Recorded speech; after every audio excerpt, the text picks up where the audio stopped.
Hi welcome to YoYo TV. భారత క్రీడాకారులు Paris ఒలింపిక్స్లో ఈసారి ఆశించిన ఫలితాలు సాధించడం లేదు. పతకం ఖాయం అనుకున్న దశలో ప్రత్యర్థి చేతిలో ఓడిపోతున్నారు. దీంతో భారత క్రీడాభిమానుల ఆశలపై నీళ్లు చల్లుతున్నారు. బాక్సింగ్, బ్యాడ్మింటన్, షూటింగ్, హాకీ ఇలా పలు క్రీడాంశాల్లో క్వార్టర్ ఫైనల్ వరకు దూసుకుపోతున్న మన ఆటగాళ్లు క్వార్టర్స్లో చతికిల పడుతున్నారు. నిరాశగా వెనుతిరుగుతున్నారు. అప్పటి వరకు మంచి ప్రతిభ కనపరుస్తున్న ఆటగాళ్లు చివరకు క్వార్టర్ ఫైనల్స్లో చేతులు ఎత్తేస్తున్నారు.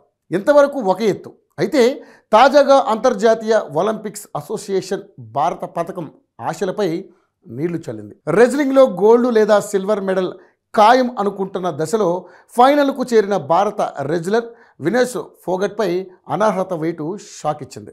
50 కేజీల కేటగిరీలో ఫైనల్కు దూసుకెళ్లిన ఫోగట్ భారత్కు పథకం ఖాయం చేసింది. 50 కేజీల విభాగంలో పోటీ చేస్తున్న ఆమె 100 గ్రాముల అధిక బరువు ఉండడంతో అనర్హురాలిగా ప్రకటించినట్లు తెలుస్తోంది. ఈ నెల 6న జరిగిన సెమీఫైనల్స్లో వినేష్ ఫోగట్ 5-0 తేడాతో వరల్డ్ ఛాంపియన్ రెజ్లర్ క్యూబాకు చెందిన యుస్నీ లీస్ గుజ్మాన్ను మట్టి కనిపించింది. ఫైనల్కు దూసుకెళ్ళింది. దీంతో భారతీయులంతా రెజ్లింగ్లో మనకు పథకం ఖాయం అనుకున్నారు. కానీ ఫైనల్ మ్యాచ్కు కొన్ని గంటల ముందు ఐఓసీ వినేష్పై అనర్హత వేటు వేసింది. దీనిపై భారత అధికారులు నిరసన తెలిపారు. ఇక ఫైనల్ మ్యాచ్కు ముందు ఫోగట్ బరువుపై అధికారులు అభ్యంతరం తెలిపారు. దీంతో మంగళవారం రాత్రంతా ఆమె తీవ్ర కసరత్తు చేసింది. బరువు తగ్గడానికి జుట్టు కత్తిరించుకుంది, రక్తం కూడా తీయించుకుంది. ఇక నీళ్లు కూడా తాగకుండా, ఆహారం తీసుకోకుండా జాగింగ్, స్కిప్పింగ్, సైక్లింగ్ చేసింది. అయినా ఫలితం దక్కలేదు. దురదృష్టం ఆమె వెన్నంటే ఉంది. దీంతో ఫైనల్కు ముందు 100 గ్రాముల బరువు ఎక్కువగా ఉండడంతో పోటీకి అనర్హురాలుగా ప్రకటించారు. 100 కోట్ల మంది భారతీయుల ఆశలపై ఐఓసీ అధికారులు నీళ్లు చల్లారు. ఇక ఈ పోటీలో వినేష్పై అనర్హత వేటు పడినందున ఆమెకు ఎలాంటి పథకం ఇవ్వరు. అయితే ఆమెతో పాటు ఫైనల్స్లో ఉన్న అమెరికా క్రీడాకారిణి సారా హిల్డెన్ బ్రాండ్కు మాత్రం ఆఖరి పోరులో పాల్గొనకుండానే బంగారు పథకం అందిస్తారు. సిల్వర్ మెడల్ మాత్రం ఎవరికీ కేటాయించరు. ఇక కాంస్య పథక పోటీలు లాంఛనంగా జరుగుతాయని ఐఓసీ ప్రకటించింది. ఇదిలా ఉంటే అంతర్జాతీయ ఒలింపిక్స్ కమిటీ తీసుకున్న నిర్ణయంపై భారతీయ ఒలింపిక్ సంఘం అసంతృప్తి వ్యక్తం చేసింది. దీనిని ఛాలెంజ్ చేసేందుకు సిద్ధమైంది.